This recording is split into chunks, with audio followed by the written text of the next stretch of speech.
नमस्कार विद्यार्थियों, आप सभी का फ्लाई फॉर ड्रीम एफएफडी के यूट्यूब चैनल पर एक बार तहे दिल से स्वागत है। विद्यार्थियों, आज के इस वीडियो में हम डिस्कस करने वाले हैं कि आप अपनी बोर्ड एग्जाम में गणित विषय की है वो कॉपी किस प्रकार से लिखे जिससे आपको पूरे में से पूरे मार्क्स मिले। बाकी टॉपर है वो किस तरह से कॉपी लिखते हैं एंड क्या टिप्स और ट्रिक्स है वो गणित के लिए रहने वाली है, वो सब आज के इस वीडियो में हम आपको बताने वाले हैं। तो वीडियो के लास्ट तक बने रहिएगा। साथ ही अगर आप है वो अपनी बोर्ड एग्जाम में टॉप करना चाहते हैं, अच्छे मार्क्स लाना चाहते हैं, तो हमारे चैनल को सब्सक्राइब जरूर करें, क्योंकि इस पर है वो आपको इन्फॉर्मेशनल कंटेंट ही मिलने वाला है। सो आपके लिए वो बहुत ही बेनिफिट रहने वाला है। बाकी अगर आपको हमारा ये वीडियो पसंद आए तो वीडियो को लाइक करके अपने दोस्तों के साथ भी शेयर जरूर कीजिएगा। तो चलिए शुरू करते हैं आज के इस डिस्कशन को। तो सबसे पहले मैं आपके सामने कॉपी लेकर उपस्थित हुआ हूँ, जिसमें मैं आपको बताने वाला हूँ कि क्या क्या है वो गलतियाँ आपको नहीं करनी है या किस टाइप से वो आपको लिखना है। तो ये मैथ्स की कॉपी है एंड मैं आपको बता दूँ ये एक टॉपर बच्चे की कॉपी है। तो आप देख सकते हैं यहाँ पर है वो खंड अ लिखा है, ठीक है।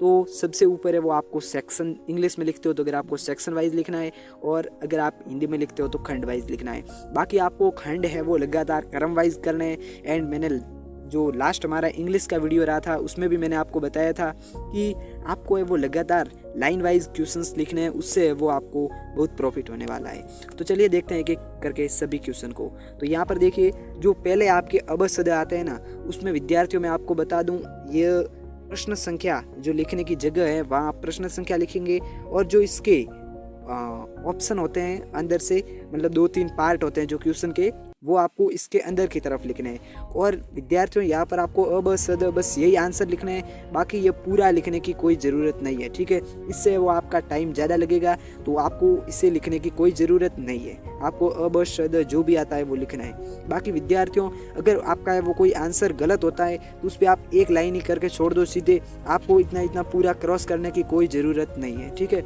इसके बाद नेक्स्ट देखिए, ये पूरे के पूरे अबसद वाले क्वेश्चन थे कुल 12 नंबर के, ठीक है। फिर रिक्त स्थानों के क्वेश्चन।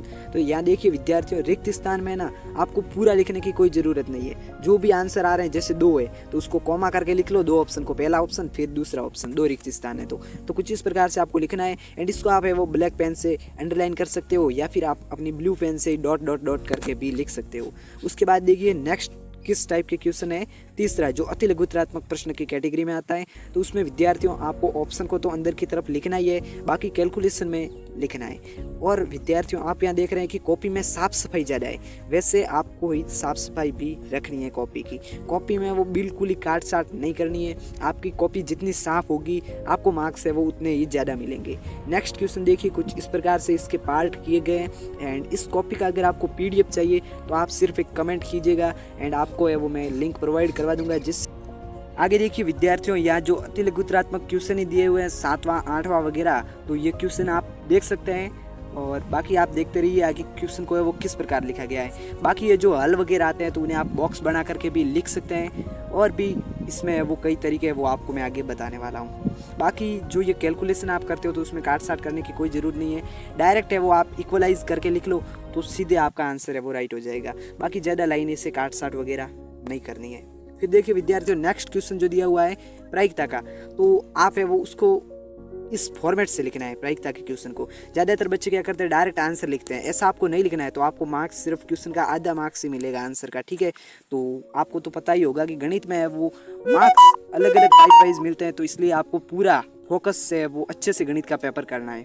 उसके बाद देखिए तीसरे क्वेश्चन का ये पार्ट है एंड तीसरा क्वेश्चन है वो हमारे यहाँ खत्म होता है। उसके बाद देखिए खंड ब शुरू हो रहा है तो खंड ब है वो लिख लिया। फिर देखिए नेक्स्ट क्वेश्चन भी कुछ इसी प्रकार से किए गए हैं जो कि आप देख सकते हैं। एंड इस क्वेश्चन को देख करके आप है वो अपनी अच्छे से प्रिपरेशन को कर सकते हैं। बाकी मैं बता दूं, अगर आप है ना शुरुआती 2 से 3 पेज अगर अच्छे से कर लेते हैं तो आपको है वो बाकी के क्वेश्चन में बहुत ही बेनिफिट होगा। यह मैं अपने एक्सपीरियंस से कह रहा हूँ विद्यार्थियों, क्योंकि जो शुरुआती 2 से 3 पेज होते हैं उससे वो टीचर इम्प्रेस हो जाता है ना, तो बाकी के प्रश्न में आपको है वो अपने मन से मार्क्स देते हैं, ठीक है। उसके बाद देखिए नेक्स्ट क्वेश्चन किस प्रकार से किए गए हैं, आप यहाँ पर है वो साफ साफ देख सकते हैं। अब देखिए शुरुआत में 2 पेज विद्यार्थी की राइटिंग बहुत बढ़िया रही, उसके बाद देखिए कैसी मतलब राइटिंग है वो ख़राब, यानी थोड़ी गंदी कर ली, फिर भी है वो टीचर ने मार्क्स पूरे दिए हुए हैं। और इस विद्यार्थी ने जो लिखे उसके आधार पर इसको मार्क्स 80 मिले, लेकिन इसको है वो मार्क्स थोड़े कम मिलने चाहिए थे, बट फिर भी इसने जो प्रदर्शन किया ना उसकी वजह से बाकी इसको है वो मार्क्स का प्रॉफिट हो गया। तो आप भी अगर कुछ क्वेश्चन आपको नहीं आ रहे हैं ना तो भी आप है वो प्रॉफिट कर सकते हैं। आपको लिखने का तरीका अच्छा होना चाहिए। बाकी आप अगर दूसरे पेपर को मतलब जो उस क्वेश्चन के अलावा पेपर है उसको बढ़िया तरीके से कर लेंगे ना तो इन क्वेश्चन में आपको प्रॉफिट हो जाएगा। फिर यहाँ देखिए जो भी प्रायिकता वगैरह के क्वेश्चन दिए हुए उनको बहुत ही मतलब बढ़िया तरीके से हल किया है। चित्र वगैरह है तो वो तो आपको विद्यार्थियों पता ही होगा कि आपको है ना पेंसिल से ही बनाने हैं, ठीक है ना।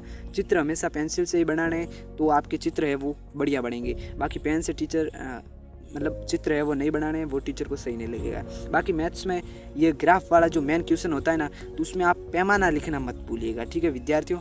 कई विद्यार्थी है वो पैमाना लिखना भूल ही जाते हैं, बाकी कर लेते हैं। पैमाना का भी आपको है वो 1 नंबर मिलता है, इसलिए पैमाना है वो ध्यान से लिखिएगा, ठीक है। एंड उसके बाद आप देख सकते हैं जो क्वेश्चन को करने का तरीका था उसके हिसाब से कर दिया गया है। एंड में जब है वो आपका पेपर फिनिश होने को, जैसे यहाँ 20वां क्वेश्चन बचा है तो इस विद्यार्थी ने है वो कर लिया है, ठीक है। उसके बाद भी एक क्वेश्चन छूट गया था बीच में तो वो वापस कर दिया है। 23वां था तो 23वां भी कर दिया है। एंड आप देख सकते हो कुछ इस प्रकार से वो पेपर को आपको करना है। बाकी ये सिद्ध करने वाले हैं तो उसमें आपको अच्छे से गैप वगैरह दे करके लिखना है, ठीक है ना। कॉपी को आपको खुला खुला करके अच्छे से लिखना है। उसके बाद जो समाप्त हो जाए तो वहाँ पर है वो आपको लास्ट में द एंड लिख देना है। एंड उसके बाद जो भी पेज शेष बचते हैं उन पर है वो तिरछी लाइन कर देनी है ताकि टीचर को है वो आगे चेक करने के लिए मेहनत नहीं करनी पड़े।